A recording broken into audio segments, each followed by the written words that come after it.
from a 7-story window, throwing parties in a 10 by 7 cell. It's astounding the lengths I'll go to convince the whole damn world I don't need anybody's help. Yeah, I am waving while I drown.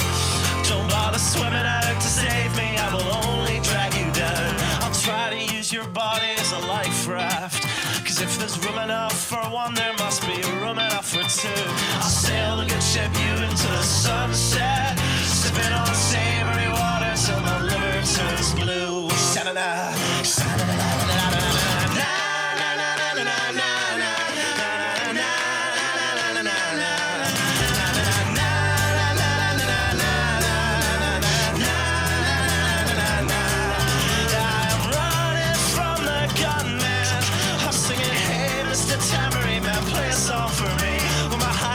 Is broadcast in the evening news. I will be relieved.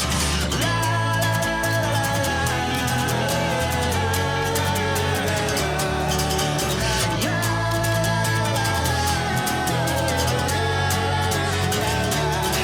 I am waving while I drown.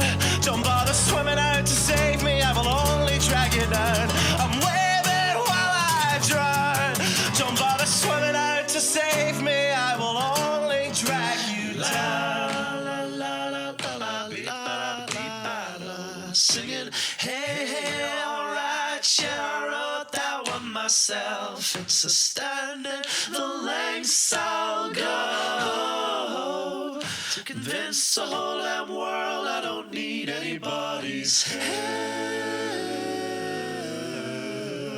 Fuck. All right, put down your pens, put down your pencils, step away from your keyboards and settle in for this week's episode of the Writer's Block. First and foremost, allow me to thank Don and Sally Wright for giving birth to me, because without them, none of this would be possible. And also, let me thank Stateside Kava for the kava that I'm drinking on today's episode of the Writer's Block. And as always, to the Narcissist Cookbook, thank you, good sir, for allowing me to use your music at the beginning and the end of every episode of the Writer's Block. To all of those above, I say, Bula Vanaka. I'm very excited today. I've got a good buddy of mine coming on. Also, it's another episode, Pantsless Thursday, for anybody that was wondering. But I've got a good buddy of mine, Brian MacDonald, which is going to be very exciting because when YouTube tries to come up with the automatic closed captionings for today's episode, it's going to be just a fun time for them. So everybody, welcome on my good friend, known as Libertarian Dad, which I literally just found out about that was him, and I was wanting to get him on my show anyway. The econ grad, the law school student, we met at YalCon, and Bruins fan number one, Brian MacDonald. Hey, man, how's it going? It's going great, man. How are you doing? I'm doing fantastic. Thank you for having me. Yeah, no, man. Yeah, thanks for coming on. You and I met last summer at YalCon. I believe I started talking to you because I heard your accent, and I immediately assumed you were a Sox fan. Yeah, it's easy to assume, man. It's easy to assume. Like, if I had started talking to you and being like, you must be a Sox fan, and you came at me with, oh no, I like the Yankees, that would have, I don't know if I would have talked to you again after that. Yeah, no, if you try to pull that in Boston and you're a local, I mean, you're probably going to get shunned all the way to New York. So I get that. I appreciate having me on today. No, I appreciate you taking the time to come on today. Definitely. Love your show. Yeah, beautiful. Thank you. I appreciate that. I love I love Libertarian Dad. That's a riot that I thought you knew that. I just never talked to you about it again. I mean, I only started it like 4 months ago. Yeah. 3 months ago. Yeah. I mean, I started following it a while ago, like however long ago. And, you may have invited me to like it, but I get invited to like so many different pages, and I just typically like all of them.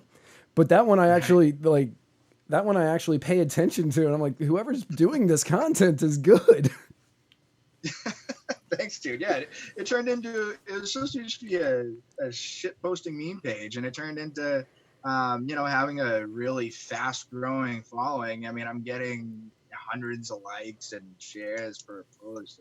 It's actually pretty surprising. I like it. I'm just gonna ride that pony as long as I can until I get zucked. Right. Yeah. We keep You know? waiting for that day. We keep waiting. Oh, I know. Every time we put out an episode or a post, especially if Spike puts out the post, I get terrified that that's it. Oh. Like we're going to be gone for 30 days. I understand the fear. It's a rational fear. I had actually, you'd probably be surprised to hear this too.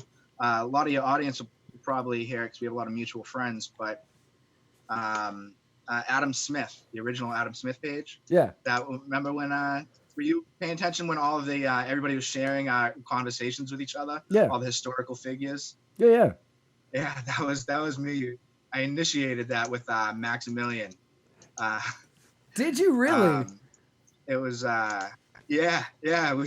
We initiated. We got that started. He started. I saw his page and he started talking about. I didn't even know who the guy was. None of those characters had any idea who each other were, and we all had 5,000 friends within like a week. Yeah. Too, because we went viral with a few of our conversations. So everybody, we were getting like hundreds of friend requests a day. It was hysterical. And we did the parodies on purpose. Where we just started, talking trash to each other, but with historically accurate facts, though. You know what I mean? Right.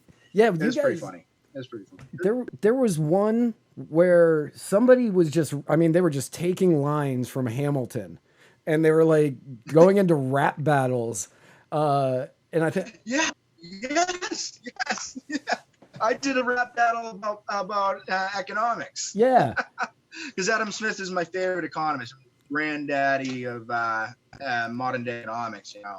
Adam Smith is truly amazing. I mean, at the time they didn't even know what economics were. There were no words for it. There was no economists. There was nothing of the sort. Nothing that established somebody as a career that knew how to trade foreign nations and understood the financing and the socioeconomics that are involved in overall economics. And Adam Smith kind of just took all that data from over there, brought it all together in the middle, and just observed. He just wrote down all of his observations about the facts of the time and how certain certain pieces of legislation and certain protectionist economic principles, and he analyzed those and realized how they affected the industries that they were in negatively, and that's all in his book, The Wealth of Nations. Right. And which is, if you take on that book, you're my hero, because I couldn't read it. I had to listen to the audiobook. But I've listened to the audiobook a few times now. It lasts you about 2 weeks, but it's unbelievable. Probably the best economic book I've been reading, to be honest. So that's why I saw the Adam Smith page. I actually do run another page that I haven't really given enough to. It's Adam Smith Society. Adam Smith's Legacy. I apologize. Adam Smith's Adam Legacy. Smith's Legacy is my other page. What's that? You're kind of breaking up on me a little bit. But Adam Smith's Legacy is what you said? Yeah, Adam Smith's Legacy. That's my other page. Okay. It only has 200 followers, but it's because I haven't sent out any invites or anything like that yet. But that's just, I started that after Adam Smith got zucked. Right. Yeah, I was really excited because I was friends with all of these historical figures, and now it's just me and Maximilian Robespierre.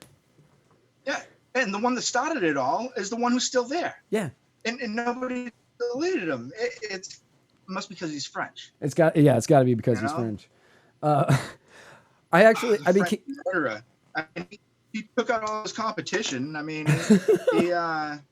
He knew. He was of the bourgeoisie, but instead he pretended to be, for the proletariat, hey, we're just gonna behead all the other bourgeoisie, and they'll leave me alone. No, they eventually got to him too. It was pretty funny. It was pretty funny. No, that was one of my favorite like 2 weeks on Facebook, because like that was it was such a crazy time because like I'm friends with all these historical figures who are arguing over stuff that happened 200 years ago, and it was all factual, and it was amazing to watch. No, that's I didn't know that was fun because you got to. Yeah, I didn't know that was you either. We talked, yeah, it was a good time. That was a good time. Yep. So I tend to get out there apparently whenever I get involved into things, but I spread myself very thin. So it's about time I grow up and start to concentrate my efforts onto greater and better things so I can make a better influence, Right. So how is it that you, a man from Boston, became a libertarian? It's a good question. Not many of us up here. Yeah. My buddy Jeff Lyons can attest to that as well.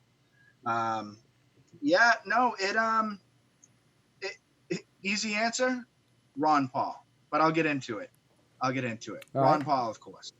I hate to be cliche, but Ron Paul. I get it. We're really lucky to have somebody like him, in Congress at the time and in politics and still around to make a difference. And especially with my friends at Young Americans for Liberty, I can make a shout out to them that we have maybe 100 of them, maybe more, doing tons of phone baking right now for the elections down south. So shout out to you guys. Keep kicking ass. You guys are great. Love you guys. You obviously know all about Yao. We don't need to get into that. Right. I did, but I mean, what I will say about Yao, they have been able to do really amazing things. Like it started out just Students for Ron Paul, back in 2012, I think, and what it has ended up turning into, I don't think anybody could have seen that back then, and they have done just amazing stuff for the liberty movement, and they have revitalized it in the youth of today. And like I'm seeing more people who are libertarian, libertarian, conservative, and anarchists coming out of college for the first time since in my lifetime. Yeah, I genuinely think this is. They say, I don't mean to sound cliche again with the grassroots movement, but I genuinely think there's this percentage of us that are, our age and younger, that are opening their eyes to all the fallacies that have been made for the past, 70 years. Right. They're seeing and they're experiencing and feeling all of these effects, and they know they're not the right avenue. And especially, I've realized the more I learn about economics, the more libertarian I become. And it has a lot to do with the free market. And the thing is, most free market people that actually study economics and learn the facts behind economics, they turn very libertarian-esque, because they realize that a free market is the best way for people to exchange, the most efficient way to exchange goods, on both sides of the aisle. And we're starting to really wake up to that. And I think the more and more people wake up to that, the more they can actually start to promulgate the facts behind it. Right. And more people will start to get it. I genuinely think, because when I was 10 years ago, I didn't see anything like I'm seeing now. I'm seeing today's college kids it's kind of like they kind of reached a peak of like they've had enough, they've had enough, and they want to learn the best way of how to get out of it, which is great. And I just hope it continues, to be honest. Yeah, as do I. When I was growing up, because I'm a little bit, I've never actually said this on the show. I'm a little bit older than most of the people I have on this show. And when I was going to school, what's that? Oh, I'm older. You're not going to do it. No, I'm older than you. You think so? I know I'm 31, man. 31. I got you beat. Oh, you do. Wow. All right. I'll let you be, I Grandpappy. I got you beat by almost a decade. Um, but Wow. yeah. So when I was going to Keeping school, those good looks too. I'm proud of you, bud. you know, Good job. it's real easy. It's like I said at the beginning, like before we started this show. If you do a lot of drugs when you're young and cop like a huge alcohol problem, it just preserves everything. So Oh, the alcohol. That's it. yeah, I gotcha. it like preserves everything in a youthful like exterior. Um, it's like you pickled yourself essentially, and it's just gonna stay that way forever. Hey, on that note, I'll drink to that. Bula. Um, but so like when I was going to school, Lyndon LaRouche was like doing this campus push, and Mm-hmm. a lot of people What like was that again? Lyndon Who? LaRouche. Do you know who Rouge. Lyndon LaRouche? He was like Oh, I feel feeling I'm gonna be embarrassed. It's going over my head. Uh-oh. he was left of Bernie, and he was doing this Oh, okay. huge campus push. Like Okay. I remember they were coming up to me when I was going to George Mason. There was this Mm. group of people who were all for Lyndon LaRouche, and they would come in and they'd be like, "Hey, Lyndon LaRouche wants to know how you feel about whatever." And like I was like a 17-year-old kid. Like I'd already been through basic training, but like I didn't know how to talk to people about politics. And they would come up and they Right. just like, "Don't you think that everybody should kind of like get paid for what they work for?" And I was like, "Well, yeah." And they were like, "You should like, duh, yeah, you should get paid if you work." That makes sense to me. After like I was reading their newspapers and stuff, it was all socialist and communist crap, and I was like, "Oh, that's not what you're saying. You're saying that we should all just get paid." But they wanted me to join like the Lyndon LaRouche team, and I was like, "No." And Dennis Miller made a joke about Lyndon LaRouche once, and he said that guy missed a field goal so far left, he could have hit Lyndon LaRouche. I And love that analogy. That's yeah, great. and it's been one of my favorite jokes of all time. But most people today don't get it because they don't know who Lyndon LaRouche is. So I've changed it to now he missed that field goal so far left, he could have hit Bernie Sanders. But yeah, so like when I was going through school, they were like pushing the socialist agenda. Like that's what the groups were trying to get. Nobody was talking about freedom. Nobody was talking about liberty. Nobody was talking about, the individual. Everybody was talking about the collective. We were talking about making this a socialist nation, a communist nation. Like that's what everybody was trying to push back then. So it's great to see today that the youth is moving further toward individual liberties and individual economics and getting away from all of this collectivism. And like you're saying, I think they are. I mean, because the status quo would kind of turn into the social push for years now, and I think people, like I said, are starting to learn, and it's only going to be better for us. I just hope. Well, the start is with the greatest part is I know for a fact it's Young Americans for Liberty that is getting these people elected into state rep offices across the country. Right. They're building the bench. The goal at the end of next year is to have 250 state reps in office. That's astronomical, but it's doable. And they have resources. I just went through the candidate academy myself. It was great. I learned a lot. Have you heard about that yet? It's Yeah. a new thing they started this year. Did they start it this year? Because Matt Nye, who's the chair of the Republican Liberty Caucus, I know he. Oh, they were doing it last year. I apologize. Okay. Yeah. Okay. Because I was knew gonna he do went it. through something. I didn't know what it was called. Yeah, it So is a candidate academy, yeah. Okay. and it's great. They slam a lot of material at you, but it is great material. And these guys, they don't sit on their hands. Everybody is so passionate about individual freedom in this organization. They're so passionate about individual rights that their work ethic is astounding, and it's not just for themselves; it's for everybody. Um, you know, our collective is for the individual, so we can all collectively be happy and sovereign. Right. And the people that were getting elected with Young Americans for Liberty coming up through the Candidate Academy, they're all going to help lead to that. And we're seeing the victories now this year, especially. Savannah Maddox is kicking ass. A bunch of others. I can't even go down the list. I probably should have made a list of them and wrote them down, all the things that they've done. But the thoughts and expressions on this show are my own. They're not representing Young Americans for Liberty. I just have to establish that. But a lot of our ideals coincide. Right. Which, so I get a lot of people that I've met through Young Americans for Liberty on this show. A good portion of my guests I've met through Young Americans for Liberty. And all of them say that. They're like, yeah, what I say here is not being backed by Young Americans for Liberty, but we all kind of agree on everything. And it's true. Right.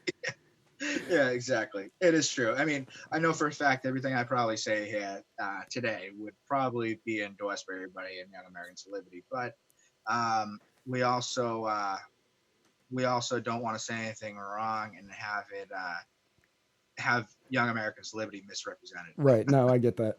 I absolutely get that. Of course. One day, if I can get Cliff away from Kennedy for an interview, I'm going to have to do that. Oh, Lisa Kennedy? Yeah. Oh man, I just was with her at the Alcon in Philly. She walked right up to me. We're in VIP because I'm one of the Legacy Society donors, so they give us a special kind of cocktail party at the events. Right. Where they have all the speakers come and get to hang out with the group of like 50, 60 of us or whatever showed up to that event. So we get to hang out. And she came right over to me and hung out with me basically the whole time with a couple of guys I was with. And I was like, Lisa Kennedy, how you doing? Yeah. And she's like, hey, picked up my lanyard, Mr. MacDonald. I was like, oh my God, I love you. You're the best. She's like, who wouldn't love me? That sounds like her. Yeah. And I said something, I forget exactly contextually what I said. I said something along the lines of marry me. And she responded, she said, oh, sweetheart, I'm sorry. I'm already married to Liberty. She's awesome. Yeah. I remember watching her on MTV and. Oh, you are old. Wow. Thanks, man. Yeah. So I remember watching her on MTV, and when I found out that she was a huge advocate for liberty later on, I was like, that can't be the same. Oh my God, that's the same Kennedy that I used to watch. Yeah. Yeah. That's awesome. That's awesome. Maybe you can have her on here one of these times. Hey. No, why not? Hey, I'll shoot her a message. Be like, hey, I watched you on MTV. You should come on my show. You gonna be coming to the Alcon soon? She's going to one in Memphis. Is she? I don't know if I am. Like, my work schedule's been crazy. Because we're just opening a new bar, Stateside Cava, if anybody didn't know, because they're my new sponsors.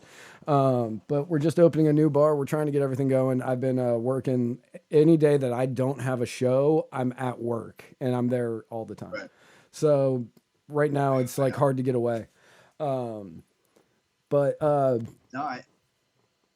was saying. Oh, go ahead. Go ahead. So, you are getting ready to start I had it pulled up here and I had to switch screens for a second. The Education Reform Caucus. Yes, sir. Excellent. Yes, sir. And I am a big fan of education. Like, I want to get rid of the Department of Education. I want to get public schooling. I think it's a massive joke. I think it's indoctrination. We were talking before the show, I told you I was watching the Phillies game, Phillies Cardinals, and they were interviewing one of the players. I can't remember which one. He was not a good interviewer or interviewee, and the interviewer was just trying to pull stuff out of him. And they have some program that is to get food to underprivileged kids when they aren't in school. And all right, all for it. I'm all for companies trying to do this, but what the interviewer said is these students are used to getting breakfast and lunch served to them by the schools, And immediately I'm going, they're indoctrinating Right. people into schools are now providing for the kids. Like that's immediately where my brain went. Like I called my dad all Right. angry at this baseball game because of this one sentence. And Yeah. but that's what they're doing. They are indoctrinating students into thinking government is the only thing that can provide for them. Oh yeah, and the dependency is outrageous. I mean, that's going down the dependency road. I mean, that's why they have it during business hours. So you get childcare is through the schools. They like to get DSS involved when you go to homeschooling because they want you to depend on the state. They want you to fit the mold to fit into society, and especially well, yeah. Let me back up for a second. Since this is what we wanted to discuss today, Right. um, I'm not throwing out the Education Reform Caucus yet. I have a couple people that I'm friends with in the Liberty Movement, in the Libertarian Party, precisely, and we are all going to be co-founders of the Education Reform Caucus. We haven't rolled it out yet because we want to establish it at the end of the summer, at the beginning of the school year, and start going over situations and issues that come up as the school year goes on. You know what I mean? Right. We want to be able to address people's concerns and issues as they happen. That way people will be a lot more interested um, um, in the program, and we can craft our initiatives over the school year to tailor to what exactly is going on in society at the time, and go over the budgeting processes and everything else. So we are getting the ground rolling with that, and I hope it really takes off because there is nothing that is education reform on a grand scale. There's a lot of education reforms when it comes to at a micro level with a lot of things. Oh, education reform for adding civics into school, education reform for catering to homeschooling. So there's a lot of different subsets of education reform. There isn't one grand centralized plan or approach or attack to kind of handle ending the damn Department of Education. Right. That has absolutely it's destroyed our country. It's destroyed our education and the intellect of our individuals, the innovativeness of what America really stands for. The In 1978, the year before the Department of Education was implemented, in 1978, we had the number one education system in the world. Number one, numero uno. Why would you break something that doesn't need to be fixed? Right.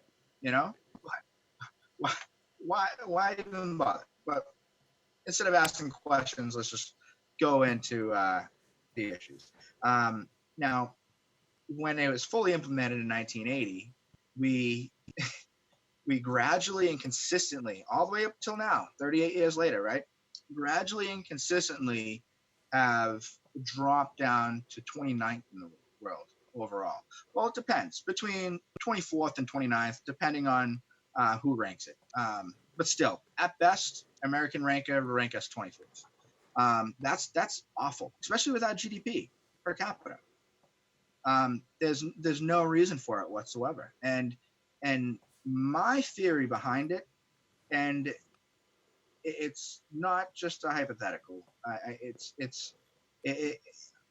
didn't bring all my information on that one topic, but I feel like towards the end of the Vietnam War, we were in a hippie stage. We didn't have there's no interest. We had to have a draft. Right. We drafted, I think it was like 3 million. Something like that. During the whole Vietnam War. And we were ashamed of our country. We didn't want to join the military, and we weren't supportive of our government. And then they'd established the Department of Education, which, just like the Hitler Youth, helped indoctrinate our kids to become statists. to become patriotic, to stand behind their flag, their sky cloth, and that's where the Pledge of Allegiance came in 1982. The mandated Pledge of Allegiance. It wasn't even close to. Was that 1982? Was it 82? No, sorry, it wasn't 82. I think it was 88. No, sorry, don't quote me on that exactly. I think it was 88. I was thinking the Pledge of Allegiance came around during. I thought that came around early. I thought that came around way earlier. I thought that was like the 30s. No, well, no, not. No. I'm talking about mandated. Oh, mandated. Every public school. Mandated. Sorry, mandated nationwide. We'll say between 82 and 85, somewhere around there. It was early on in the Department of Education, and it worked though. It worked. It helped psychologically get people to be patriotic and to back the flag. Right. And it got people to join the military. It got us to trust the government more.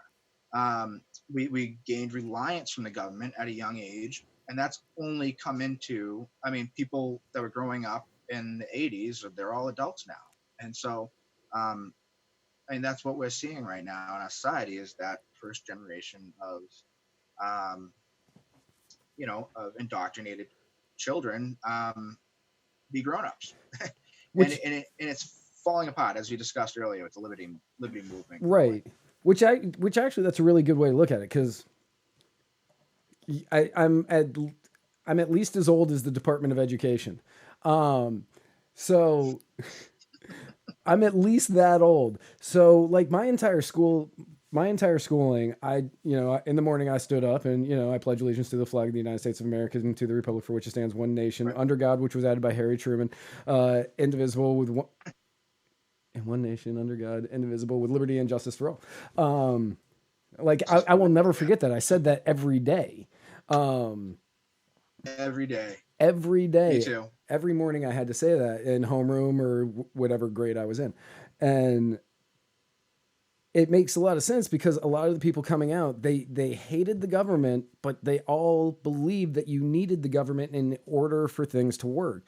And even when I was going through high school, I kind of believed the same thing. I said, oh, we need to make a law for that. We need to do this. Like the government should do something about this. The government was the answer to fixing it. And it wasn't until I got older that I realized that every time the government came in to fix something, that it made the issue worse and made other things worse. I started saying, why are we asking the government to fix these things? Oh, yeah. Instead, we should get the government completely out of it. No, exactly. I mean, I didn't even learn that until I joined the Air Force. When I was in the Air Force, I saw how unbelievably bad. I mean, first I saw the contracting and how unbelievably egregious it was with being wasteful with our tax dollars. I mean, dude, the Air Force for years at one base were paying $1,300 for a freaking coffee mug. $1,300 for years for coffee mugs. One at a time. One. $1,300. I'm not even joking. That and that's not surprising to me even a little bit, because I mean, but for anybody who wants one, we have these great Muddied Waters Media coffee mugs that you can get for $1,300. Just PayPal us at muddywatersofreedom at gmail.com, and I will send you a coffee mug, $1,300. I'll send you two. Like, I just send us $1,300. But like, it's not surprising so I joined the Army when I was 17 years old, which, like you said, I don't look my age now. At 17, I did not look 17. You look like you were 10. Probably. Yeah. I mean, to me, I look 17, but I definitely, I looked 17 to me, but to other people, I did not. And they accepted I'll take it easy with the age jokes. It's fine. Most of the people I hang out with are much younger than me. So it's like, I'm used to them and I'm just kind of like, I don't care. I still look better than you do. You at blend your in age. anyways. Yeah. Yeah. People make fun of me. I'm like, I look better than you at your age. So who's winning? But Exactly. The army, like even then I started noticing the army back in the late 90s was just completely wastefully spending money. And like, why were they doing all this recruiting pushes to bring all of these people in? We weren't at war. We weren't under attack by anybody. Like, Clinton started going after Bosnia while I was in basic training, which that'll give you like a really good idea on how old I am. He started bombing Bosnia, and everybody was really afraid that I was going to be sent to Bosnia. And as soon as I got out of basic training, because they didn't understand how any of it worked. And like, we didn't need to be like, it was just a complete waste of money. And people were like, no, the government needs to do these things. The government needs to fix these problems. And no, they don't. They don't. And leftists thought of it as a humanitarian thing. Oh, they're getting you know, there are mass genocides over there right now. You know, Saddam is killing everybody. Oh my gosh, what are we gonna do? We got to take them out. Right. Dude, weapons of mass destruction. Oh my god. You know, thanks to the Department of Education and indoctrination, we trusted our government. Patriot Act. Never questioned it. Never questioned Patriot it. Act. Oh God. Never questioned it. Oh. Not only that, but you know what? Probably the. I'm saying it's probably the worst, most influentially negative bill signed in the modern era. Past probably like 30 years. Easily, you've got, and the person who drafted it, one of the people who drafted it, is now sitting on the Supreme Court. Just, you know, saying for everybody who's like, we need to get behind Kavanaugh. Oh yeah, Kavanaugh. That's right. I just slipped my mind. You're right. Yeah. No, I mean, Kavanaugh's one of the people that drafted it, and a lot of people on the right were saying we need to get behind Kavanaugh because he's getting railroaded for things that he never did. Which agreed. That part's true, but we shouldn't have been backing him for those reasons over there. Not because of what the media was pushing and what the Democrats were pushing, but because of things like the Patriot Act. Yeah, because of that. Because of it. Because it also included all the Fourth Amendment violations. Right. You've got a war on terror. The surveillance. You've got an illegal war on terror, which doesn't have any particular enemy. It just has a particular ideology that they're going after, which they can now define as anything they want. Much like Shane Sweeney and I discussed a couple of weeks ago, they are now defining people who work in drug cartels as terrorists. So even if you are, I don't know if you do drugs, but let's say you do, and you buy weed off of some guy in Boston, who that weed comes from a Mexican cartel, like even if it goes through like a bunch of different lines, he is now listed as a terrorist. Like that is how broad all of this has gotten. And it's absolutely insane. And it all started because we have to trust the government. Yep. The indoctrination happened. We allowed it to happen. Not you and me, but you know, we as a nation allowed it to happen, and we just said we got to trust this government because they know better than we do, when in all actuality, no, they don't. Right. And that's exactly George Orwell in 1984 like alluded to. You trust Big Brother, have faith in Big Brother, you're gonna go down with Big Brother. You know, you and that's exactly what we ended up, though. We ended up being indebted to Big Brother. And it's completely opposite of the American ideal.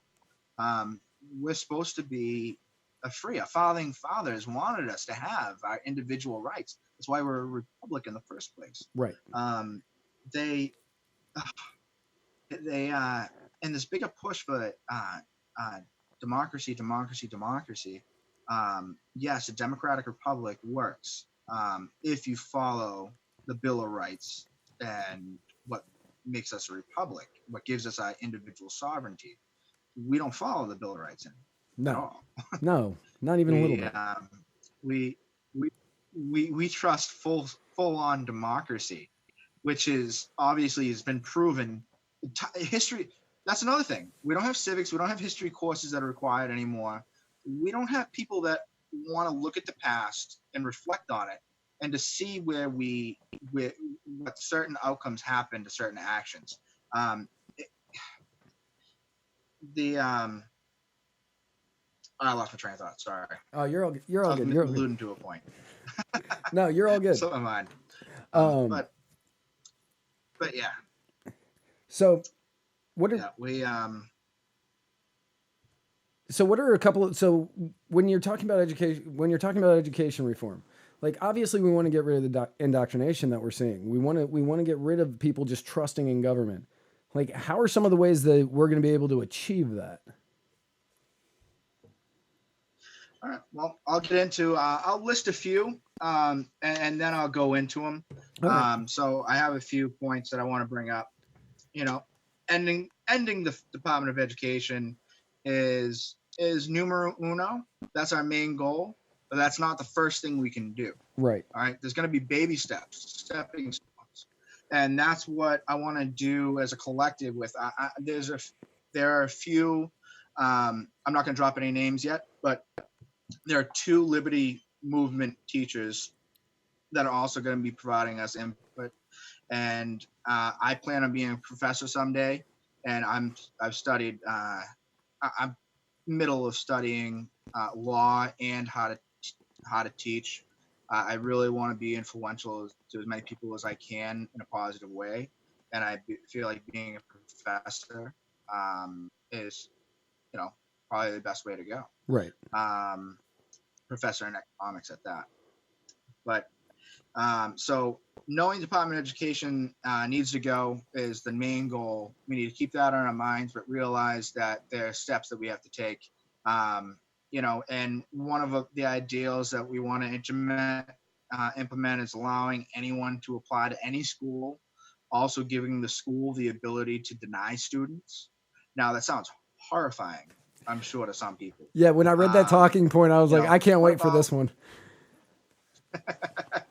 Yeah, and that's why it's number one too. It's one you got to get around to people. And here's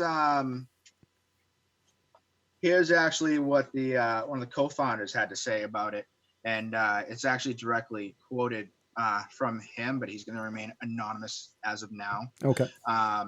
And he stated, although not ideal, I think there needs to be an assigned district school for families that do not want to change anything, where a student is guaranteed acceptance no matter what.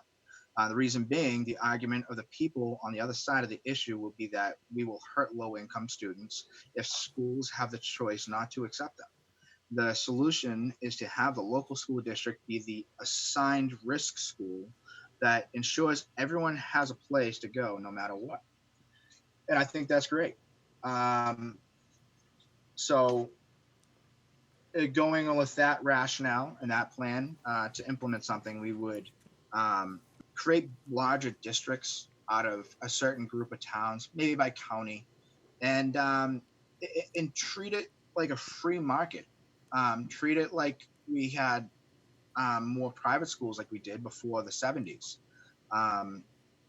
We're still going to have tax. They're still going to be supported by tax dollars, unfortunately. Right. I was like, man, but half my audience just went, nope.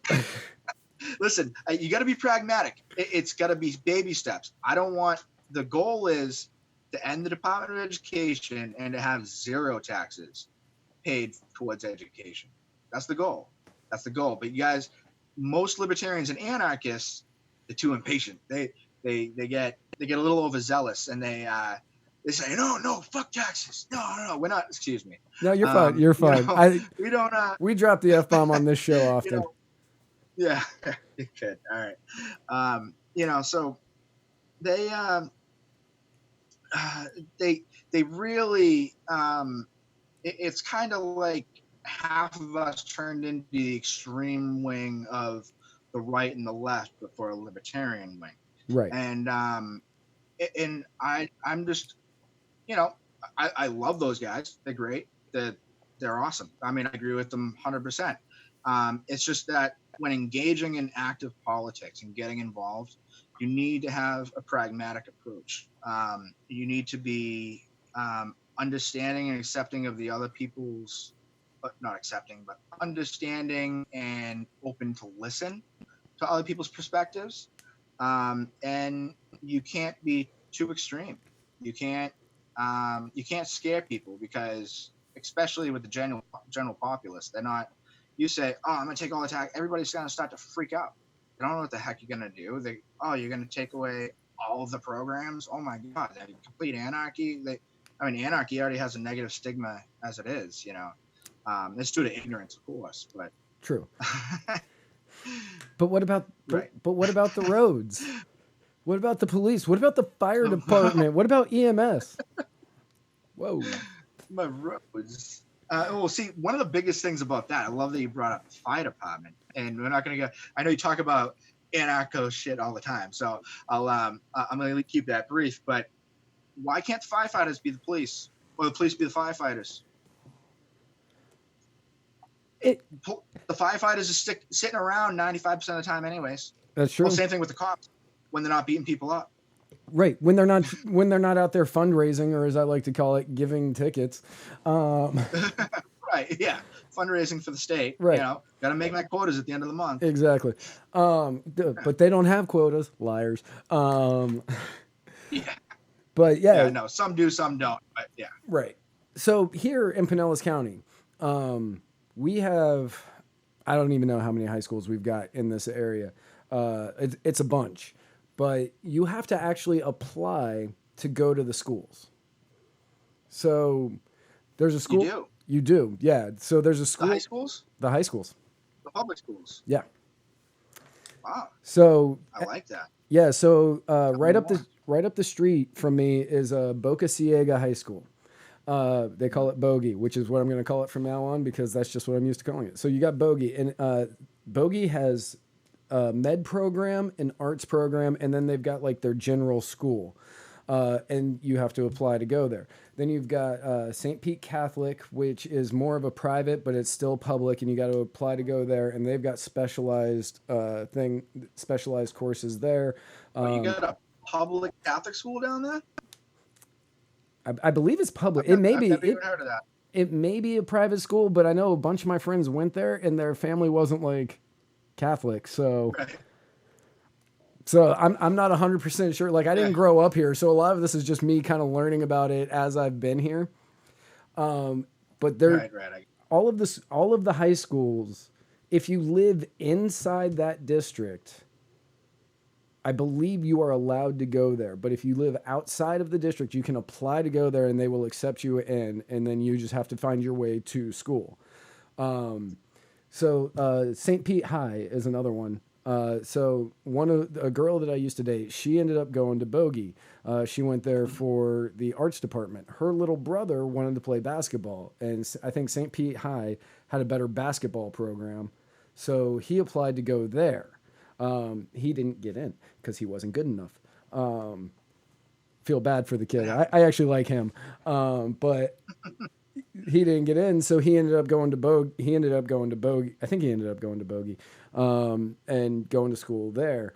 But you actually have to apply to get into the different high schools. It's like you're applying for college in 8th grade just to get into high school. No, see, that's awesome, though. That is a very unique thing. I've heard of different regions having that. Obviously, you're in one of them that does, which is fantastic.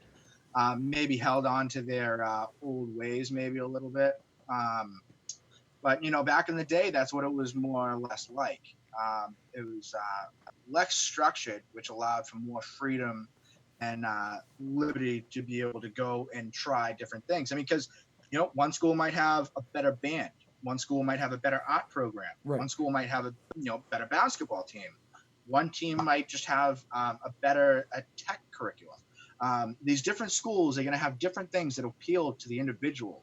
And which is one I want to get into standardized testing, because that's the thing that irks me most about Department of Education, because it's the complete antithesis to actual individual growth. It's standardizing everybody to conform to one curriculum, and these people only get trained on the curriculum that get tested for, and these teachers work around the parameters of these exams because they look better on paper for their students having better grades on these exams.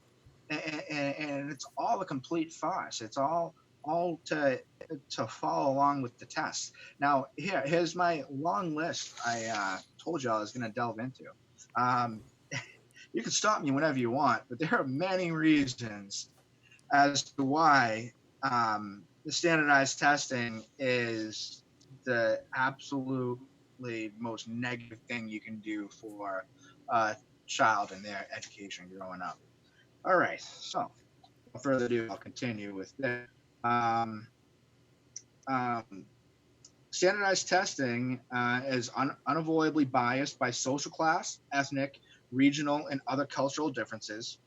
It's unfair. It unfairly advantages those who can afford to test prep. It radically limits teachers' ability to adapt to learner differences. It provides minimal to no useful feedback to classroom teachers. They are keyed to the deeply flawed knowledge framing core curriculum adopted in 1893.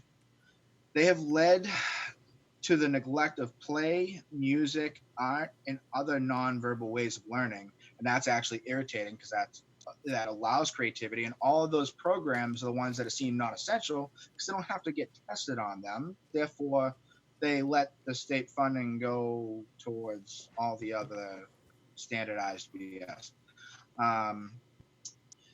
It also hides problems created by margin of error computation scoring.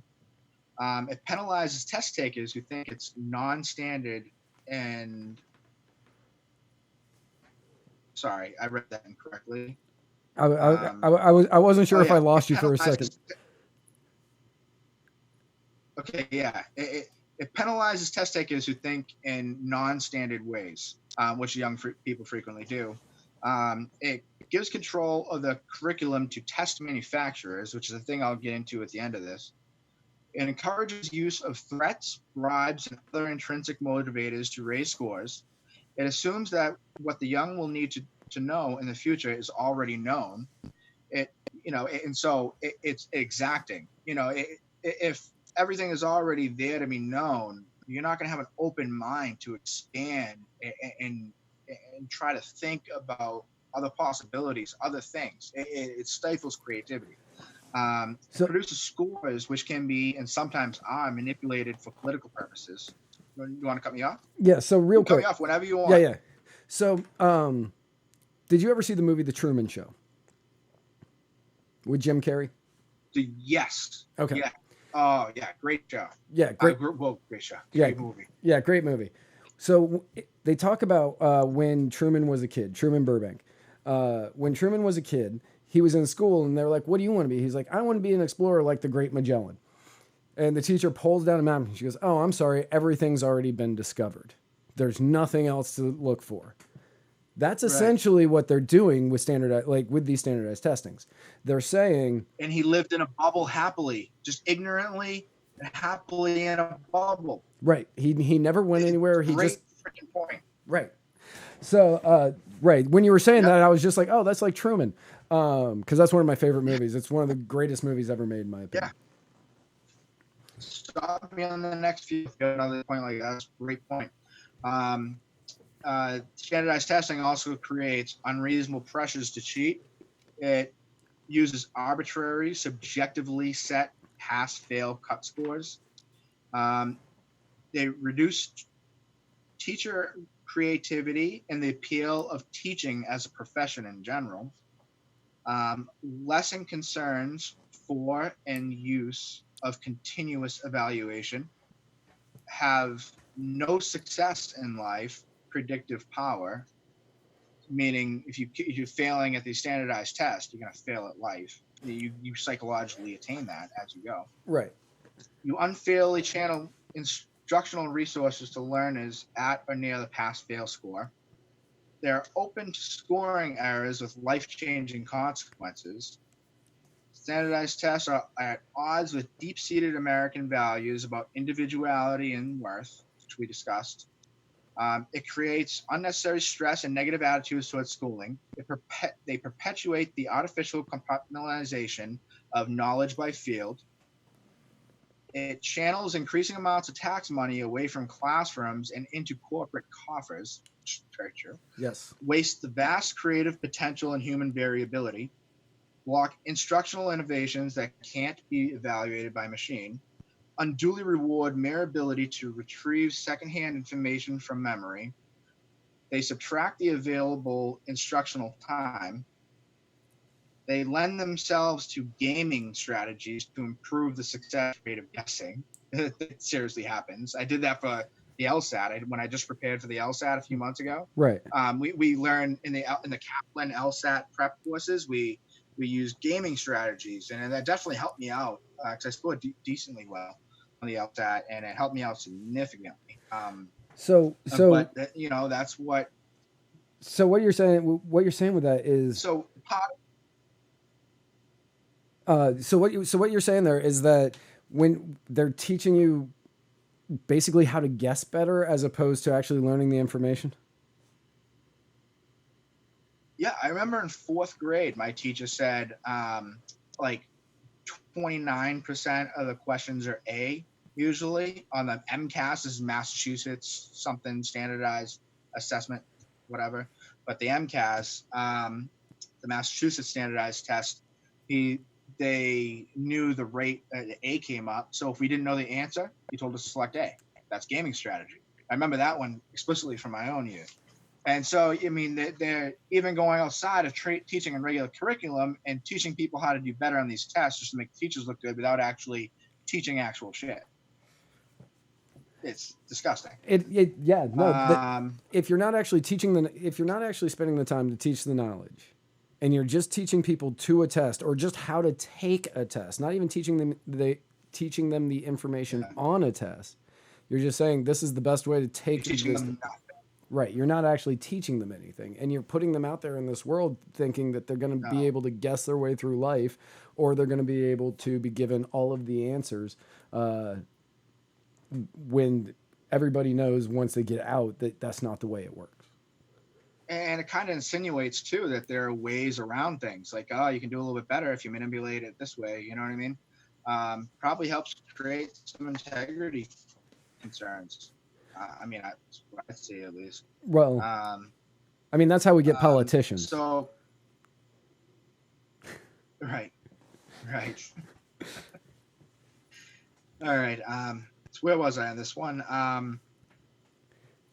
Okay, yeah. They block instructional innovations that can't be evaluated by machine. Okay, yeah. They block instructional innovations that can't be evaluated by machine. They unduly reward mere ability to retrieve secondhand information from memory. Right. Which is true, actually. They subtract from available instructional time. Oh, I already read that. Right. Okay, make time a parameter largely unrelated to ability, a factor in scoring. So they also waste time teaching how to manage their time on the exam than actually, learn what they need in life, not for the exam. They create test fatigue, aversion, and eventual refusal to take tests seriously. They hide poor quality test items behind secrecy walls. And what do you mean by secrecy walls? That's all I got for right now. No, they hide poor quality test items behind secrecy walls. They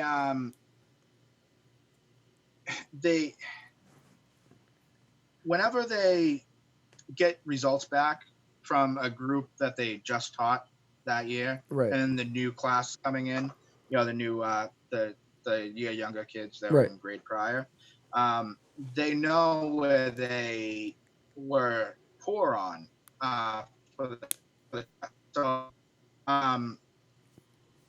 they will concentrate higher on those other areas to hide their poor quality and to try to, I don't know, keep that secret, I guess. They they don't want their school to know that people are dumb and they're not learning math. So then they are able to teach for the test in math, but not actually teach them anything where they're really, doing bad at. All it comes down to is, majority of these things, some of them I knew, many of them aren't. They, these teachers, these educators, um, they they teach around the entire exam, and their entire curriculum is based off a lot of these exams. And no curriculum in the world should be based off of a single exam. You think the law school prepares you for the LSAT?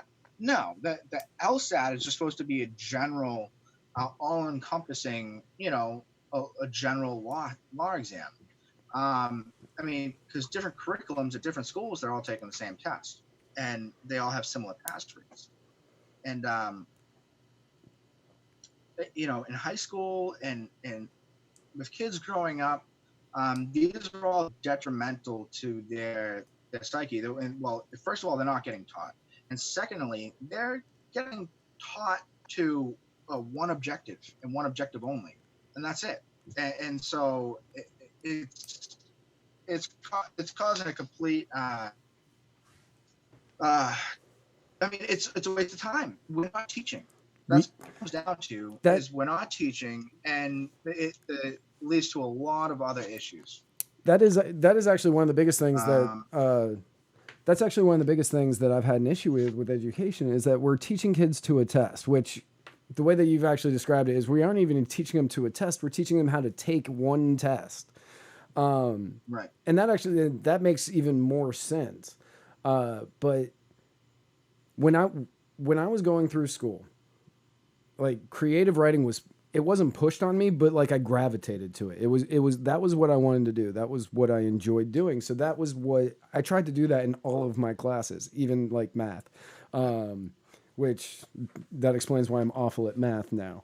But a squared plus b squared equals c squared means absolutely nothing to me. Like that does not matter even a little bit to me right now. I don't. See, that's what I do for my everyday job. So I don't even like talking math because I do it every day. But We work with certain algorithms for measurements. I'm a calibration engineer by trade, so okay, that's what I do in my day-to-day work. gotcha. I calibrate equipment. So when you working with tolerances and dimensions, that's all I do. Right. So Sorry to cut you off. oh, you're fine. You're fine. But like that, all I've ever wanted to do is be a creative, which that's why I started writing books, and that's like I've written screenplays, and I've got some movies on IMDb and stuff like that, and that's why I do what I do here is because that's where I do my best, and that is how I learn the best way that I can. When it's just here, read this, take this test. I don't actually internalize anything. I just memorize it for the 30 minutes that I need to in order to take a test. And then it's gone forever. It was when I was, I don't know, sixth grade, seventh grade. My buddy and I had some after school thing, and my mom came and she picked us up and she was giving us rides, giving my buddy a ride back home. And he and I were talking about a TV show that had been on the night before. And this is back when you had to watch a TV show when it was on, and then you didn't get a chance to see it again, like ever. Right. So he and I watched the show, and then we were talking about it in the car, and we like quoted the entire episode. And my mom said, "Why can't you do that at school?" And I said, "Well, they don't make it funny." And because it's true, they don't. Like, school's not funny. But I quoted an entire episode of Night Court with my friend without only seeing it once. And Right. if they would kind of be able to tailor education to students where they personally tailor it to people. Like, I know it's difficult because you got a classroom full of kids, and many of these schools Well, are going I'm sorry to cut you off right there, but that connotation tailored, I kind of want to get rid of that. I want to untailor educate. That's what we want for individuality. We want education to not be tailored to a set goal, but I guess you can use that term when you mean tailor it to, to open up to various different opportunities and Right. various different ideas. I mean, because I don't know about you, when I was in 8th grade, I kind of knew what I wanted to do. I mean, I kind of already knew what I kind of knew. I basically knew exactly in 8th grade what I kind of knew in 11th grade, Right. 12th grade. I mean, I wasn't much of a difference. So why can't you just send a kid to voc school if that's what he wants to go do in 8th grade, 7th, 8th grade? What if you want to be a farmer, and you're not going to use any of that shit, math, history, English, and you don't want it. You don't care. Your parents don't even care to want it. And you want to learn to be a farmer. You want to learn how to manage a farm and manage a business. So teach them some business courses. Teach them, ranching. Have there's a market out there because we're all individuals. We all think individually. There's a market out there for our own thoughts, our own decision making. It's just that the government took a monopoly on education, and we don't have those markets anymore. Those markets all gravitated up to college and secondary education, Right. where we need them. We need them at a younger age. We need those art schools at a younger age. Right. We need we need the wood Sorry, go ahead. shop. Yeah, we need the wood shops, and we need the automotive classes and the farming classes. I don't know what those are called. I'd never had that. But those are the ones that didn't get standardized tested. Right. They cut the funding for them because it was useless. Right. To them. Right. And it's because students in New York City don't need to, like, they're 99% of them, probably 99.9% of them aren't going to become farmers. So they don't need it. So there's no reason to teach it there. So you can't put standardized testing on farming in New York City, where kids in Iowa, a larger percentage of them are going to end up in farming. It's just, that's the way it is. Like, it's their own personal choices. It's what they've chosen to do, but for many of them, it's what they love to do. So because these two areas of the country, they're so vastly different in cultural makeup, in economic makeup, in socio makeup, in all of it, because they're so different, it's like, oh, well, we can't teach them the same thing, so we need to get rid of it out of all of the schools. Yeah, it's sad, actually. I mean, because Illinois is like the perfect example for that. You have Chicago on one end, and then you have rural, the whole other state, and then you've got southern Wisconsin on the other side. Yeah, right. And it's all they're all held to the same standards. So there's people in these rural farms in Illinois, like where Larry Bird grew up, and they're held to the same curriculum, the same standardized testing as Chicago kids are. It's completely egregious to keep everybody together and informed. But I get it. We discussed it earlier in the conversation. We wanted to get people to be patriotic, and we got that. But then we didn't know what the hell else to do with us.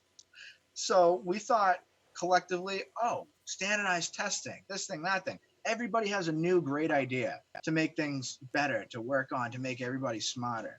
No. If you let everybody think for themselves individually, you would have more intelligent people in a broader spectrum of experiences. And it would only be better for our society to have people expanded to all those different things. And what it does right now, it just completely, it shuts down. Ooh, I have a good article about Forbes, actually, where Forbes discusses how Kyung Hee Kim, a professor of education at the College of William and Mary, initiated what's called a Torrance test. I'm not exactly what it is. I'm just reading it from this, but right. No, that's the kind of test they made up. Is a Torrance test of creative thinking. And the study reveals from K through 12 that children have become less emotionally expressive, less energetic, less talkative and verbally expressive, less humorous, less imaginative, unconventional, less lively, less passionate, less perceptive, less apt to connect seemingly to relevant things, less synthesizing, and less likely to see things from a different angle, which is exactly what we're seeing right now. And that is depressing. All those things are depressing, but also especially, that's a key point they brought up. You're less apt to be open-minded and see things from a different angle.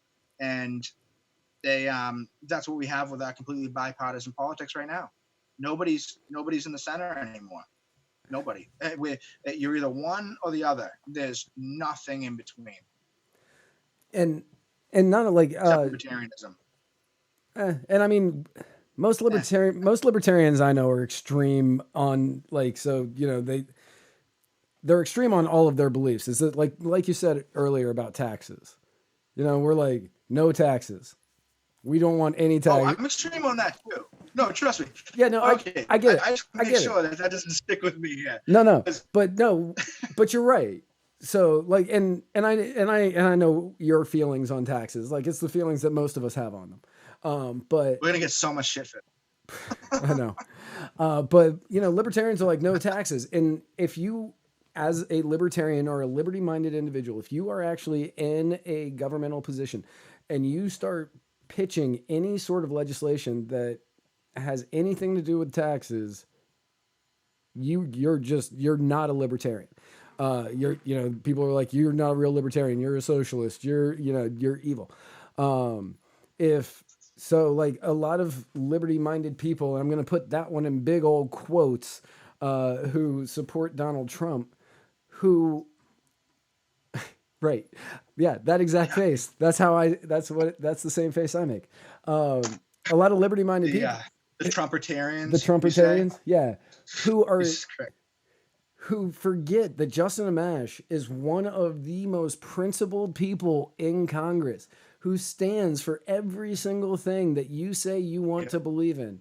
But when he comes out and he goes, yeah, I think that the report says Donald Trump committed, I forgot the word, where he tried to, obstruction. I think that Donald Trump tried to committed obstruction. I think that we could move forward with impeachment. Suddenly he's the devil. He is the worst thing that's ever happened. He has cut for spending. He has stood up for anti-war. He has stood up for guns. He has stood up for every principled thing that we say we believe in. But because he's going against the president on this issue, which granted is a major issue, but at least he's principled in everything that he has ever done, ever stated. Well, one thing half of libertarians resent him though too is his pro-life. But that's the biggest issue where libertarians are torn. Right. But the other half of libertarians do. So you're not hated. But no, I mean, whatever. I'm a pro-life libertarian. I feel like if you're ripping apart another human being, that's pretty egregious and against the NAP. Pretty aggressively against the NAP, if you ask me. But I also come from a family where my mother's the 17-year-old crackhead. My father was 19-year-old abusive drunk. I lived on my own since I was 17. I couldn't get out of there soon enough. I needed to. And everybody in my life that I held dearest to me wanted me killed. Everybody wanted me killed. My mother kept me, and that's why I owe her my life. My mother didn't kill me. And at that time, it was just becoming socially acceptable and not a big deal. And she was the epitome of somebody who should have aborted somebody and killed me. But I'm here, and I'm happy to be here. And I know all these other kids that are killed, they'd want to be here too. Right. That's my stance on abortion. Yeah. So I've never said that's it. Why I have where never, Mosh comes from man. Too. Because he takes science. Mosh looks at the science, and he actually is the one that got me into it because he discussed what a baby feels at 12 weeks, which is the average. It's 12 to 14 weeks is the average aborting period. Right. At 12 weeks, a baby feels pain, has a nervous system, has a brain, has all vital organs, starting to digest food, can move its hands and limbs, has a beating heart, and is actually starting to learn already. And when the forceps, I saw the video, and this is real, and this is what freaks people out when actually you explain it. Sorry to do this on your podcast. That's fine. But But when the forceps go in to rip the baby apart, the baby squirms. It moves around. It knows that something's there that shouldn't be, and it squirms away from it. And when it gets its first limb ripped off, it screams out in pain. It's called the silent scream. People don't hear it, but it's most certainly felt. Right. And that's a person that's being murdered. And that's my take on abortion. I'm pro-choice everything, but murder isn't a choice. I mean, technically, with that rationale, I could put my son under a blanket, kill him in the blanket. Nobody saw it. Nobody heard it. That's cool, right? Well, I really hope you don't do that. I wouldn't have. Oh Yeah. God, you're my best friend. No. Yeah. So like I've actually somehow miraculously never actually had talked about this on the show. Really? Like 100 episodes? Never. Oh Wow. yeah. Well, other people have talked about it, but like I've just never done it. But so like Don't do it. Yeah, I'm not gonna. no. I'm like, so I'm God damn it. So No, you don't have to. We can leave it off there. Listen, you're running a podcast. No, it's fine. Device stuff you can leave them. You guess. No, it's fine. So I am more on the page of the heartbeat bill laws. I think once the heartbeat's there, that is when there should be a cutoff. That is where I'm. That's what a mosh went for. That's kind of where I am. Once you get the heartbeat, that's when, like, yeah, I understand that once the sperm and the egg meet, and suddenly it's a different DNA. It's something different. But I think there's got to be. I don't know if that qualifies yet, but once it gets the heartbeat, once it has the heartbeat, that's where I'm like, okay, that's a separate entity. You do not have two hearts. You do not have two hearts. Yeah. Exactly. Your body doesn't have two hearts. It doesn't have two brains, 4 hands, 4 feet, 4 legs. It's, your body, your choice, but that's not your body. Right. And that body wants to live. And then you have the, man. Oh, all right. After this, we'll move on because it gets me every time. The new laws, being able to abort, kill kids when they're born. I mean, I don't even know what to. I'm still lost for words with it. Like Cuomo, I hope somebody assassinates him. I do. Again, we here at Muddied Waters do not condone the assassination of any political figure, and what Brian MacDonald says is not what y'all. Sorry about that. Yeah, so I definitely. Yeah, that doesn't reflect on anybody else's opinion. That's right. Personal. So yeah, I totally disagree with. I definitely disagree with late-term abortions and the Virginia law where once they're born we can make a decision. Like that's not a law. I don't think they ever actually signed it. The greatest thing that happened to Governor Northam in Virginia is the blackface controversy because that took away from all of the abortion controversy. And now we aren't even talking about like, that was a crazy 2 weeks in Virginia with the abortion controversy, the blackface controversy, and then Justin Fairfax possibly raping people when he was younger. Like, but none of that's heard of anymore. All of that's gone. I was thinking about that the other day. I was like, none of that's heard of anymore. Yeah. It's funny though that the media with the blackface thing that went on for 2 days. If that was anybody on the right, oh my God, that guy would be out of office. Days. Oh yeah, instantly. Yeah, exactly. Yeah, I couldn't believe that. Yeah, never mind. Aside from that. Yeah. So like, I think that anybody that's saying, late-term abortion is fine, or especially when Northam's going out there going, after they're born, we can put them aside and a decision can be made. That means that you're thinking about killing a living being. I don't care how you're framing it. I don't care what you're trying to say to make it better. That is what you are saying in that moment. And the question is, where between being born to a late-term abortion, like the difference between that is, literally hours. And at what point do you draw your line on when it's okay? If you're saying not until that baby's out, then you and I probably are not going to be great friends. Right. If you're saying, you know, in the first trimester, if you've got decent arguments, maybe I can like get my head around it. Like, I'm not going to like ruin a friendship over it. I'm just never going to talk abortion with you. Right.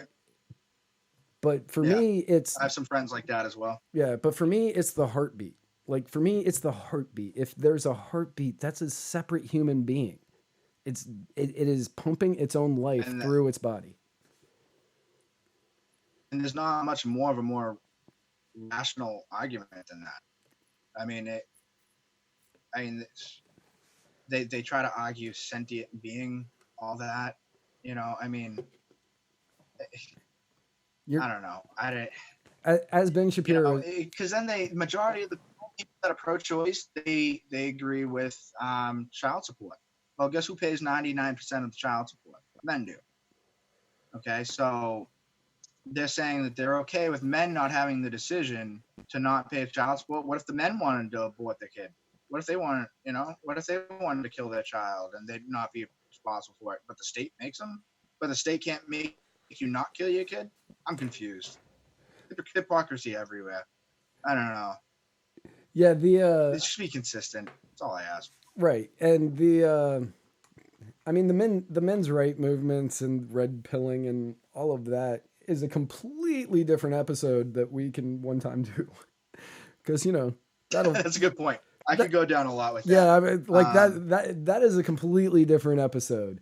Yeah, and yeah. But I can go in depth with all. I've gone into depth with people. Economically speaking, I want to say one last thing. Okay. What's that? I want to say one last thing about abortion, and it's economically related. All right. Not many people pay attention to the economics in America and what exactly is going on and this and that.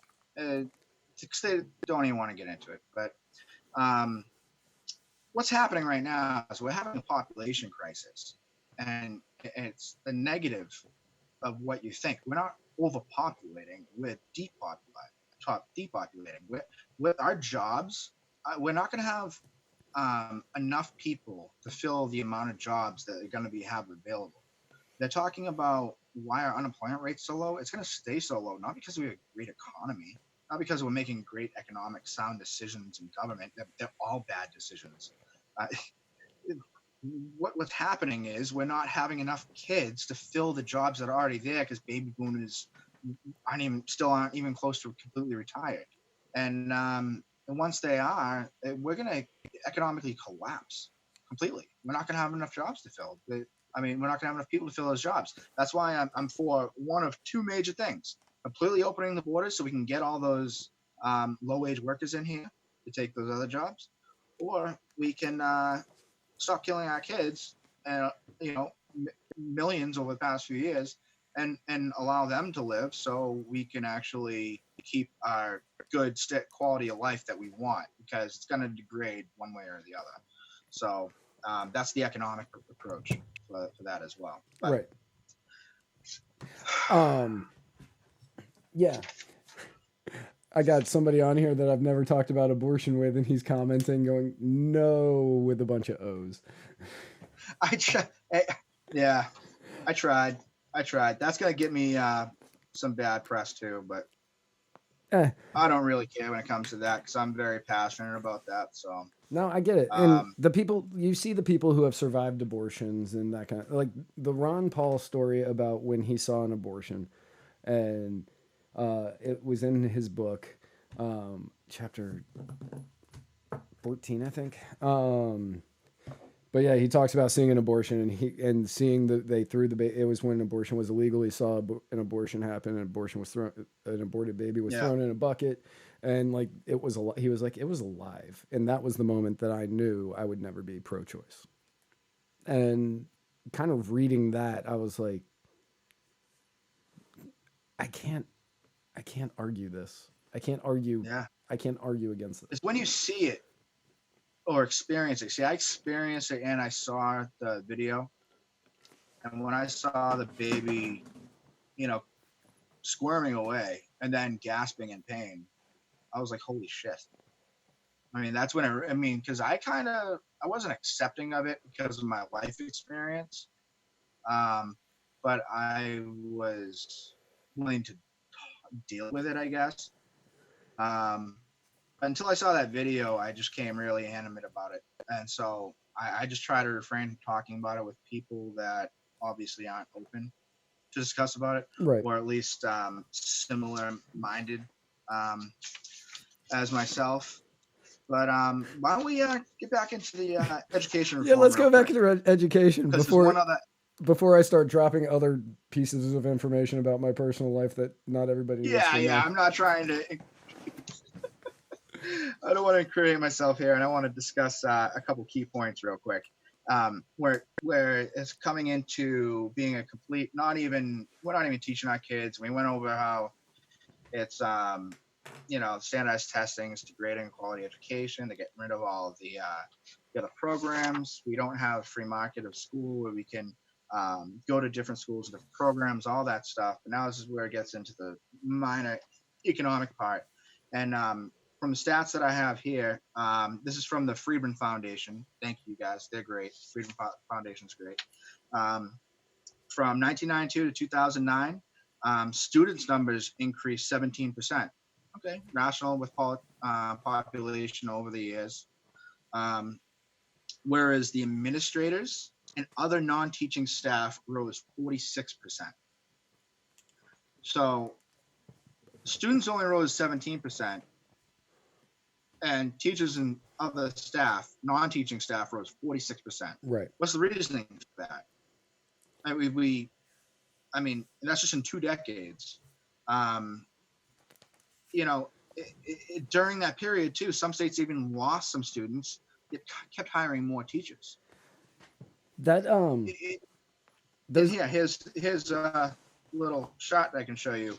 From 1950 to 2009, the growth in students. So how many years is that? 50, almost 60 years. Right. 59 years. 96. Can you read that?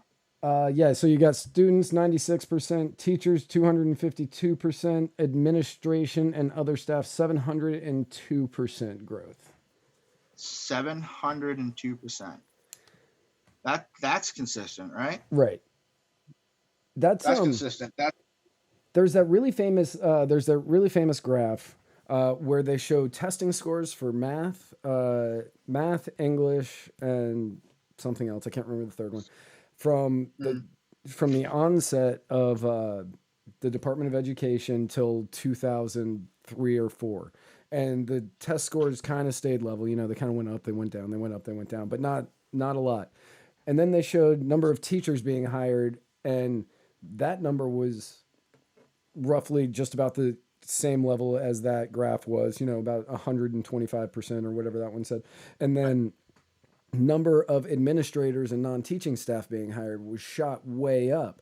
And people are wondering why we're spending so much money on education. And that's the reason why. We're spending money on bureaucrats. We're spending money on people who aren't actually helping to do anything. They're just telling people what to do. They're finding other jobs to get their friends hired, to get other friends on the job. And it's just getting more and more people to be relying out of the state, out of the private force in the market, and just more state jobs, which, I mean, it's complete black hole. I mean, they provide nothing, absolutely nothing, and we pay exponential amounts for it. I mean, 96% increase, so twice the amount of increase in students, 7 times the amount of increase in administrators, and 2.5 the amount of increase in teachers.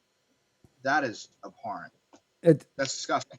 It's insane. And the fact that people are like, we need to spend more money on education. It's like, why? Our test numbers aren't going up. Teachers hate me when I say this. They're like, going down. They're like, we deserve more money. We have the toughest job in the world. We're the ones that are teaching the future of America. And in my head, I'm like, no, you're not. But I'm like, okay, you deserve more money. And they're like, yes, we deserve more money. And I said, if you get more money, are you going to teach better? Like, are you not teaching to your fullest capacity right now? Right.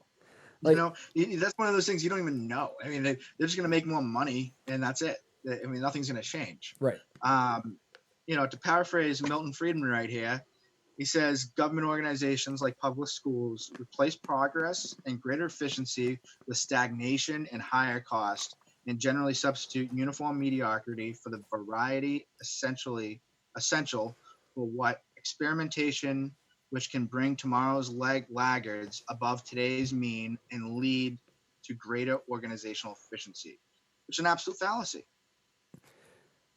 That's the initial mindset. Like at face value, the facade, people think throw more money at it, throw more this at it, and it's gonna work.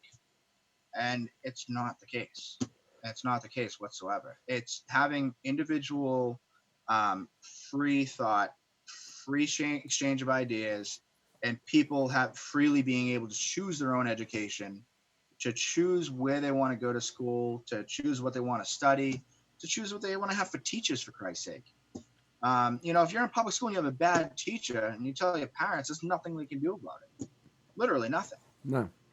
And, it's sad. It's sad. Now, one other thing I wanted to bring up before we went into other things is about the overreach that the Department of Education and what the government and all the state organizations do to families and the core construct of families and family life in America. We're literally having good mothers, good parents that want to homeschool their kids, and the state is coming and taking their kids away and sending them away right here. I mean, for example, I have those are the good alls.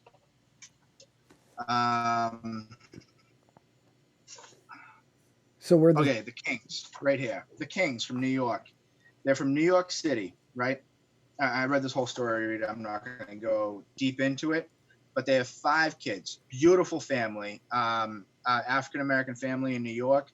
Obviously from not from money, but they dress like it.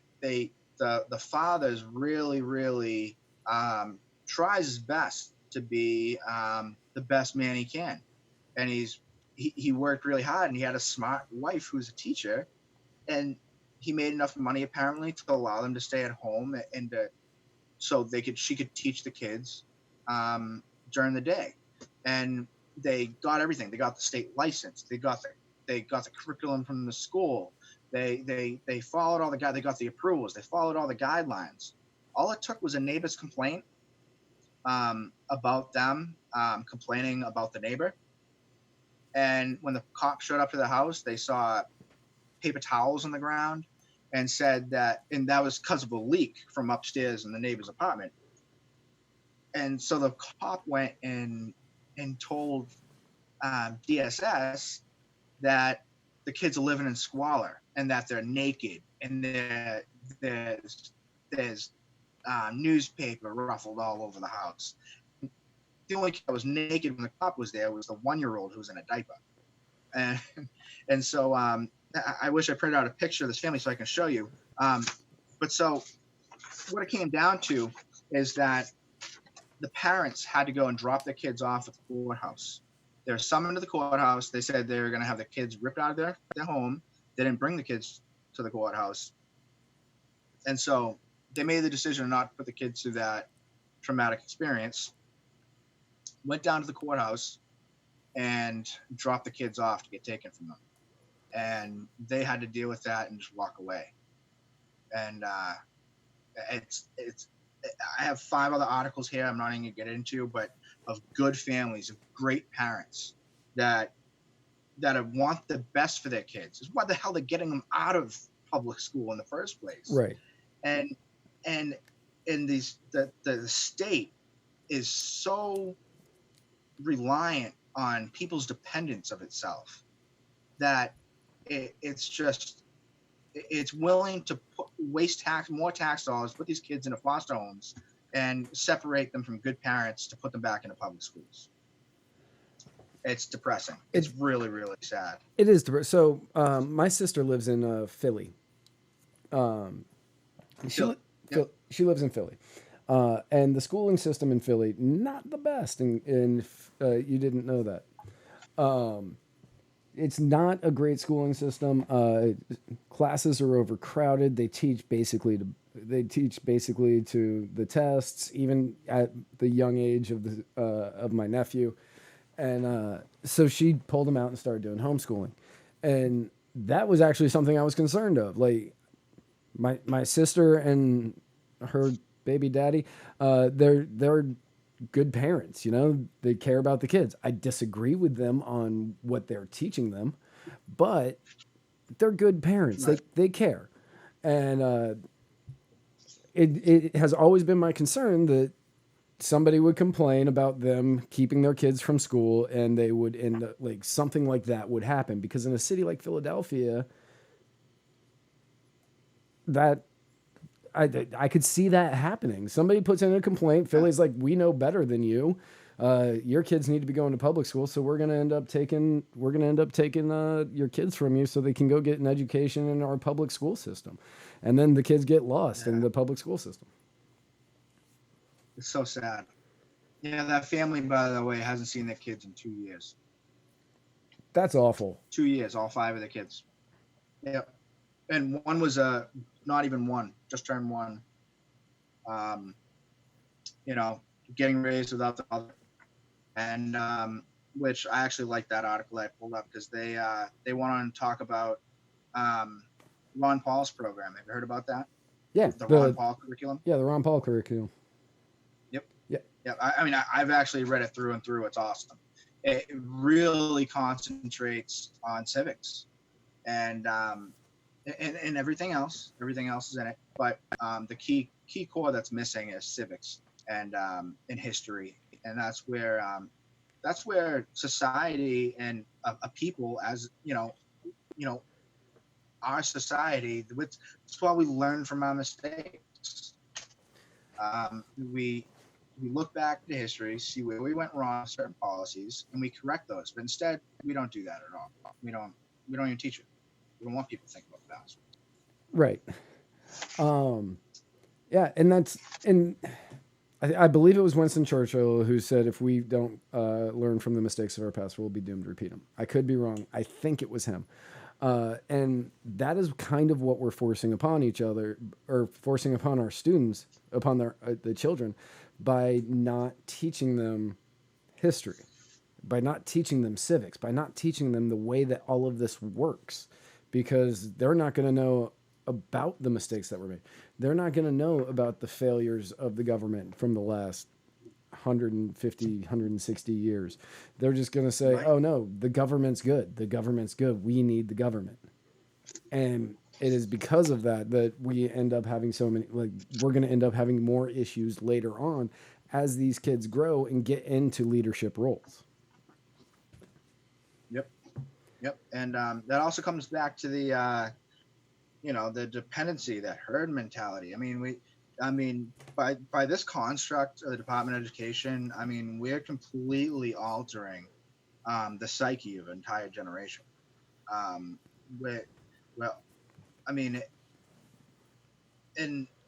to the point where we don't even have control. Like the social workers in these CPS cases and stuff, I mean, they wield massive, massive power over these families. To the point where they can't do anything. I mean, they might be able to get reasoned with, but it's only if you play ball. That's only if you play their game, and say, yes, I'm going to do this to make myself better. I am going to, I'm going to go to AA. I'm going to go to counseling, which is more tax wasted dollars because it has to be provided through the state. But tons of those programs, and you have to play that game and do that just to get your kids back. And as a member, as a person who has done AA, I understand that it works for some people, but Yeah, no, I wasn't even saying AA, putting a negative connotation towards AA. No, I was just saying the forced um, dictation to, well, you'd have to technically willfully do it, but you're doing it to get your kids back. right. And So I got arrested when I was 19 years old.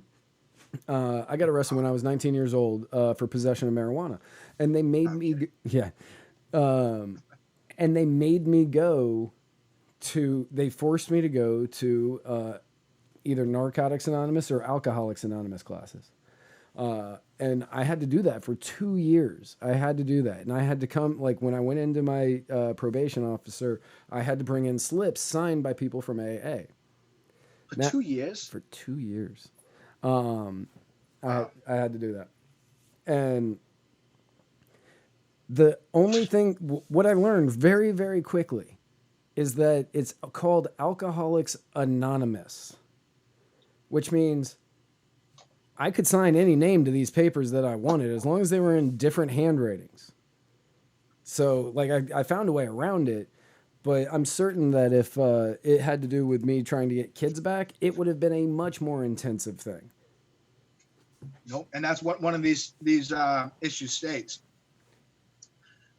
A mother in Massachusetts, in Springfield, had her kids taken away from her. I don't know. I had to look at the whole article to see how it was reported. Somehow she was reported, and she got caught with a few grams of pot on her, and it was still illegal in Massachusetts. It was right before they decriminalized it. This was like 15 years ago. Massachusetts was one of the first states actually to decriminalize it, but it was right before they decriminalized it. She, I don't know, did like 2 weeks or 30 days, something like that. But then by the end of it, DSF came to her house and took her kids, both of them, because she smoked pot. And she didn't see her kids for, I think it was 2.5 years, and then something else happened, and she couldn't see them for like another year after that. So it was like 3.5 years she didn't see her kids because of a few grams of pot. It's so bad. And the kicker is, this was right before they decriminalized it. All that crap was still going on. Like, she couldn't see her kids. It got criminalized, and she still couldn't see her kids. That's like the stories that's like awful. And this great mom. That's like the stories that you hear now about the people who got busted for selling weed however many years ago, and now weed's legal in their state, and they're still sitting in jail. Like, Exactly. And the people who are out there defending it, and they're saying, "Oh, well, you shouldn't have done the crime if you can't do the time," and this is whatever. I don't care. Like, what crime? It's not. Government doesn't dictate morality. Exactly. I mean the Nazis thought they were moral. Listen to Hitler. Look how moral it was, killing all the Jews. If you think that law and law enforcement can dictate and enforce morality, I kind of think of you as a sort of immoral person, because you think that a higher authority is whatever big brother is, and you say you think that morality and what is right is whatever an authority tells you what it is, and that's what our culture's gravitated to. We discussed that earlier, but it shouldn't have ever been that way. Right. I mean, and that comes from generations of people going, we need to get back to, and this is both on the right and the left, but generations of people so my parents, they're boomers. So they are of that mindset of, we need to get back to they're what? They're boomers. Boomers. Yeah. We need to get back to that, to the American standards that were in place in the 1950s and 60s. When people were moral, we need to get back to that moral backbone, because without that moral backbone, America loses itself. But you can't. And I think that. But you can't. You can't dictate that by government. It wasn't dictated by government back then. It just was. When you started saying you can't do these things was when people wanted to do them. Yep.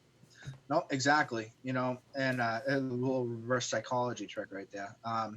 But also, and that's what the government did. They destroyed the nuclear family because the nuclear family, instead of relying on itself and each other, they gained reliance on the state, to where even the head of the household, the parents, rely on the state. Back then, the parents didn't. I mean, the parents were head of the household. What mom and dad said, what mom and pop says goes, and that's who you listen to. That's who you listen to follow morality. Your parents are going to teach you morality, but no, it gravitated towards the state, unfortunately. Right. Unfortunately, but So we are actually way over time. It's a 10:15. Wow. Yeah, we went. Where did the time go? I know. I looked down and I was like, "Holy crap! We're at an hour 45." I didn't realize that had been going on that long. I'm gonna have to bring you back on at a separate time to like continue this discussion, because this could turn into like a 4 or 5 hour thing if we just keep going. No, yeah, I could honestly. I mean, I'm just on papers here and gather my thoughts. I just thought of like 10 other things I could discuss, so I'm not going to do that, especially right now. But I do want to end it in kind of like one generalized note that people should at least take away from my discussion about it. You know, and what I say is this: is sadly, as long as we allow the government to at any level to exercise monopolistic control over the education of our children, and as long as we allow law to trump the parents' plans for the education of their children, then this tragic tale will be told again and again across this once free country. Yeah, that is the best way that you could have put that. That is absolutely the best way you could have put that. Do you have something fell behind me? I don't know what it was. Do you have anything that you want to pitch to everybody? Obviously, they can go and like you on facebook.com/libertariandad. I think it is. Yeah, Libertarian Daddy. It's the Facebook page is Libertarian Dad. The @ is Libertarian Daddy. I'm actually gonna try to put more resources in that, make that grow, and keep an eye out for the Education Reform Caucus, the ERC. I already have the website and the Facebook page. I haven't sent out any invites yet because I want to make sure that's professional for you guys, the viewer, to see sometime and follow and support. Beautiful. And I'm going to have to get you back on because apparently we can talk about this for hours. Of course. Because we've already hit almost 2. And we didn't I had no idea. No idea time went by that fast. That was great, though. Good discussion. So for everybody else, remember, you can follow us on Facebook at facebook.com/muddied waters of freedom. You can follow us on Twitter at muddied_waters. You can follow us on Instagram at muddied waters of freedom. And you can follow us on YouTube at youtube.com/muddied waters media. And you can find this. You can find this podcast at anchor.fm/muddied waters. And you can find this and every other episode at muddiedwatersoffreedom.com. Tune in tomorrow, I think, for Jason Lyon, who is going to be back with a brand new episode of Mr. America, the Bearded Truth. And then we're going to be taking a couple of days off, the weekend, as you would call it, before returning next week with an all-new episode of Mr. America, the Bearded Truth. And on Tuesday, fingers crossed, that we have a new episode of Muddied Waters of Freedom actually on Tuesday, before Spike returns on Wednesday with his new episode of My Fellow Americans. Have a great weekend, y'all. Brian, hang out for a couple of minutes while I play the outro song. I'll talk to you afterwards. Yeah. Cool. Everybody else, enjoy your weekend. Have a fantastic weekend. It's not a 3-day weekend. Yeah, so just have a great weekend, and we will see you guys next week. If I hit the right button, there it is.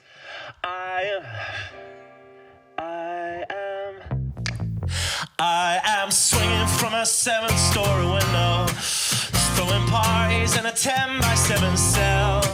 It's astounding the lengths I'll go to convince the whole damn world I don't need anybody's help. Yeah, I am waving while I drown.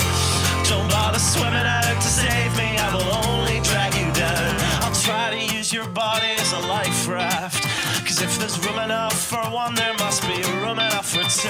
I'll sail the good ship you into the sunset, sipping on savory water till my liver turns blue. Sha-na-na, sha-na-na-na-na-na-na-na.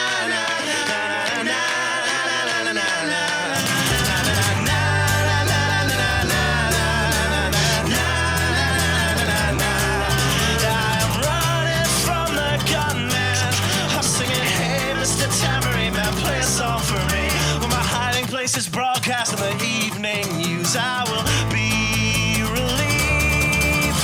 La, la, la,